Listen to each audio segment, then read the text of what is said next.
శ్రీమాత్రే నమ. జయ గురు దత్తాత్రేయ నమ.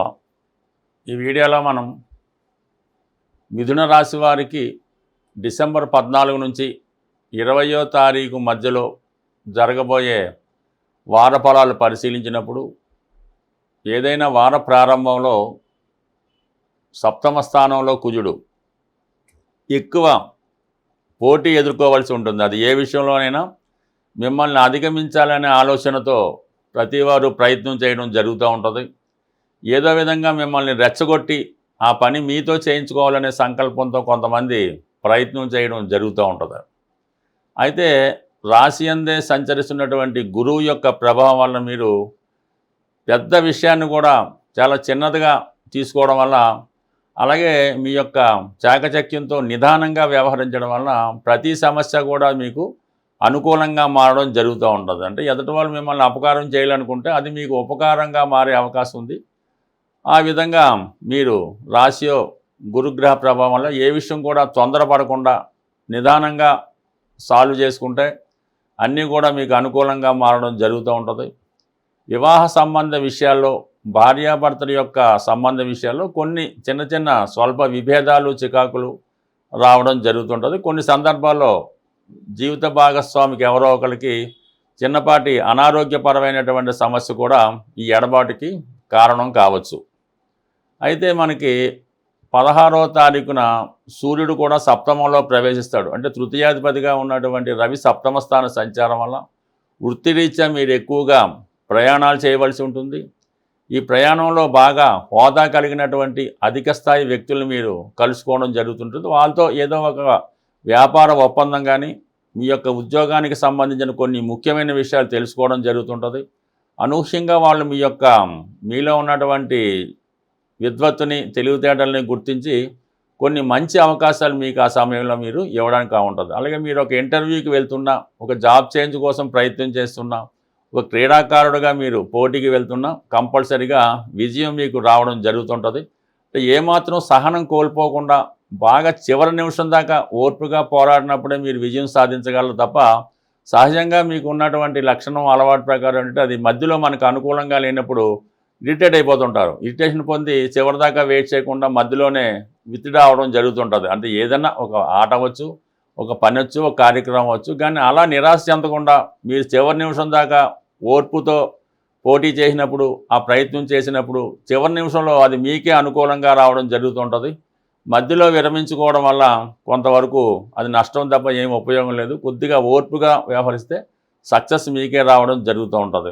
అలాగే శుక్రుడు 6వ స్థానం, బుధుడు 6వ స్థానంలో ఉండడం వల్ల వృత్తిలో కొన్ని ఆర్థికపరమైనటువంటి సమస్యలు ఎదురవుతుంటాయి. స్త్రీలతో కొన్ని విరోధాలు, విభేదాలు ఏర్పడుతూ ఉంటాయి. వ్యక్తిగతంగా మీరు స్త్రీ అయి ఉంటే మీరు చేసే ఉద్యోగ ప్రయత్నాలు ఫలిస్తాయి, కానీ ఆరోగ్యపరంగా కొంత శ్రద్ధ తీసుకోవాల్సి ఉంటుంది. దగ్గర బంధువులతో, ముఖ్యంగా అత్తవారి బంధువులతో కానీ, భర్త తరపు బంధువులతో కానీ అనుకోకుండా కొన్ని నిందలు, విమర్శలు, ఇబ్బందులు ఎదుర్కొనే అవకాశం ఉంది. ఇంచుమించుగా ఈ వారం చివరిలో శుక్రగ్రహం కూడా సప్తమ స్థానం చేరడం జరుగుతూ ఉంటుంది. అంటే ఇక్కడ పెళ్ళి, ప్రేమ సంబంధించిన విషయాలు కొన్ని ముఖ్యమైన చర్చలకి దారితీస్తుంది. ఆల్రెడీ వివాహ విషయంలో ఒక నిర్ణయానికి రాలేకపోవడం వల్ల ఎవరిని చేసుకుంటే ఏ విధంగా ఉంటుంది, అసలు ఎటువంటి సంబంధం చూసుకోవాలన్నటువంటి కొంత ఆలోచన, తర్జన భర్జన ఈ వారం చివరిలో రావడం జరుగుతూ ఉంటుంది. వ్యక్తిగతంగా రాశ్యాధిపతి బుధుడు ఈ వారం అంతా 6వ స్థానంలో ఉండడం వల్ల వ్యక్తిగత ఆరోగ్యం కొరకు మాత్రం కొంత శ్రద్ధ పెట్టవలసి ఉంది. ఆర్థిక సంబంధించిన విషయాల్లో మోసపోకుండా ప్రతి విషయంలో కూడా జాగ్రత్త పడడం మంచిది. కొన్ని విలువైన వస్తువులు కానీ, డాక్యుమెంట్స్ కానీ మిస్ అవ్వడం వల్ల వారం చివరిలో కొన్ని ఇబ్బందులు మీరు ఎదుర్కోవలసి ఉంటుంది. బట్ ఇవన్నిటికీ ఎంత మైనస్లున్నా రాశి యందు గురుగ్రహ సంచారం వల్ల భగవంతుని యొక్క అనుగ్రహంతో ఎవరో ఒకరు మిమ్మల్ని సహకరించి ప్రతి సమస్య నుంచి బయటపడవేయడం జరుగుతూ ఉంటుంది. అయితే కొన్ని కొత్త అగ్రిమెంట్లు, కొన్ని కొత్త నిర్ణయాలు తీసుకోవడం జరుగుతూ ఉంటుంది. ఇది ముఖ్యంగా సినిమా రంగం, పత్రికా రంగం, ప్రెస్ రంగంలో ఉన్న వాళ్ళకి అనుకోకుండా వాళ్ళకి మంచి గుర్తింపు రావడం జరుగుతుంటుంది. కొన్ని కొత్త పరికరాలు అవి ఉపయోగించి మీ వృత్తిని ఇంకా ఇంప్రూవ్ చేసుకునే అవకాశం ఉంటుంది. జ్యోతిష శాస్త్ర ప్రకారం పురాతన కాలంలో కొన్ని నిగూఢంగా కొన్ని రెమెడీస్, పరిహారాలు చెప్పడం జరుగుతుండేది.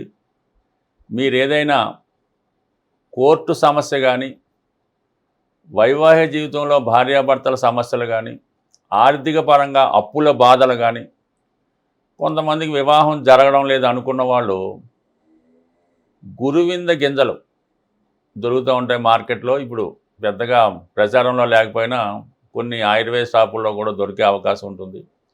ఒక 11 గురువింద గింజలు తీసుకొని ఒక ప్లాస్టిక్ కవర్లో, అంటే బయటకు కనబడే విధంగా దాన్ని ప్లాస్టిక్ కవర్లో పెట్టి మీరు బయటికి వెళ్ళినప్పుడు దాన్ని పాకెట్లో పెట్టుకోవాల్సి ఉంటుంది. ఒక పెళ్లి సంబంధానికి వెళ్ళినా, ఒక అప్పు కోసం వెళ్ళినా, ఒక సెటిల్మెంట్కి వెళ్ళినా, కోర్టుకి వెళ్ళినా మీరు పాకెట్లో పెట్టుకుంటే అది మీకు కుజుని యొక్క అనుగ్రహం లభిస్తుంది. దానివల్ల మీరు వెళ్ళిన చోట మీకు ఇటువంటి విషయాల్లో విజయం లభించే అవకాశం ఉంది. ఇది బాగా చిన్నప్పుడు నాకు చాలా అనుభవం, చాలామంది సక్సెస్ కూడా పొందారు. ఈ మధ్యకాలంలో పెద్దగా వీటి గురించి ఎవరికి తెలియకపోవడం, మళ్ళీ కొత్తగా ఈ వీడియోలో మీకు తెలియజేయడం జరుగుతుంది. అలాగే ఆర్థిక పరంగా పోగొట్టుకున్నటువంటి ధనం తిరిగి రావాలి అంటే షేర్ మార్కెట్లోనో అప్పిచ్చో ఏదో విధంగా ధన నష్టం అయితే జరుగుతుంది.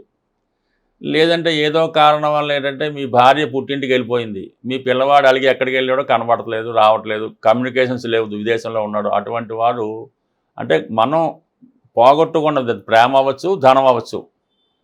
గోమతి చక్రాలు 11 గోమతి చక్రాలు తీసుకొని శుభ్రంగా సోమవారం కానీ ఏదో రోజున ఆవు పాలతో వాటిని శుద్ధి చేసి ఈ 11 గోమతి చక్రాలు మీ పాకెట్లో పెట్టుకోవడం కానీ, అది సమస్య దీర్ఘకాలంగా ఉంటే మీరు మీ క్యాష్ బాక్స్లో కానీ మీకు దగ్గరలో మీకు నిత్యం కనబడే విధంగా అవి దగ్గర పెట్టుకోవడం వల్ల దూరమైనది ఏదైనా, అది ప్రేమ కానీ, పిల్లలు కానీ, ధనం కానీ తిరిగి నెమ్మదిగా పొందే అవకాశం ఉంటుంది.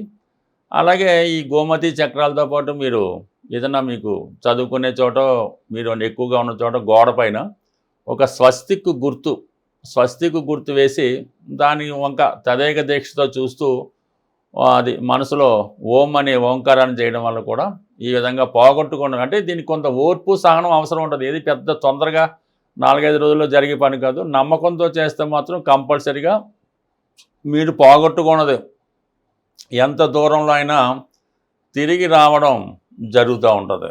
ఇది కూడా ఎక్కువ గతంలో ఈ గ్రామీణ ప్రాంతాల్లో కానీ, మారుమూల ప్రాంతాల్లో కానీ చేస్తూ ఉండేవారు. ఇప్పుడు అన్ని చోట్ల కూడా ఈ గోమతి చక్రాలు దొరుకుతున్నాయి కాబట్టి ఒక్కసారి ప్రయత్నం చేయండి. ఇంకొక ది బ్యూటిఫుల్ రెమెడీ ఏంటంటే, కొంతమంది ఏదైనా ఒక బాగా మనోవిచారంతో ఏదైనా ఒక గాలిలో ధూళో వాలింది, వీరికి ఏమైంది, ఎవరు ఏమైనా చేయించారా, ఎందుకు ఇబ్బంది కలుగుతుంది, లేదంటే ఏదన్నా అంటే తాంత్రిక శక్తులు ఏమైనా ప్రయోగించారా అన్న అనుమానం సాధారణంగా మీ కుటుంబంలో ఉన్నవారికి కనబడుతుంటుంది. అంటే వాళ్ళకి ఏదో రాహుదశ జన్మశనో కనబడినప్పుడు ఈ విధంగా చాలా నిరాశ నిస్పృహ మనోవిచారంతో ఉంటూ ఒక విధమైన టెండెన్సీ ఉంటుంటుంది.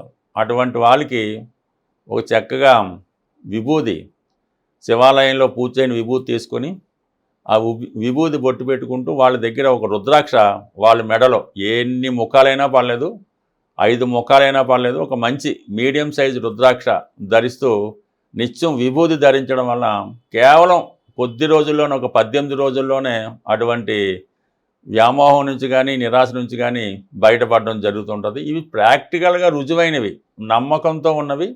ఇవి మళ్ళా ఈ గురువిందలు కానీ, గోమతి చక్రాలు కానీ, రుద్రాక్ష కానీ మంచి ఒరిజినల్లీ నమ్మకంతో ఎవరైనా గురువు దగ్గర తీసుకుంటే అవి మీకు సింపుల్గా పనిచేయడం జరుగుతుంది. స్వస్తి.